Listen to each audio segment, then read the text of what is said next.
সঙ্গে। চাচা আবু তালেব তখন ঘরে একা।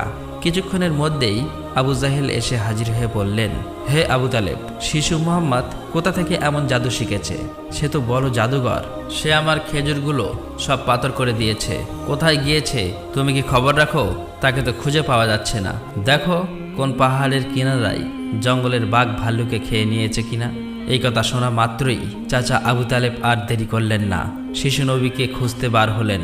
এদিকে শিশু নবী হজরত মুহাম্মদ সাল্লাল্লাহু আলাইহি ওয়াসাল্লাম পাহাড়ের কিনারায় বসে কাঁদছে আর বলছে, আজ যদি আমার মা বাবা বেঁচে থাকতো, আমার সাথে কেউ এরূপ ব্যবহার করতে পারতো না।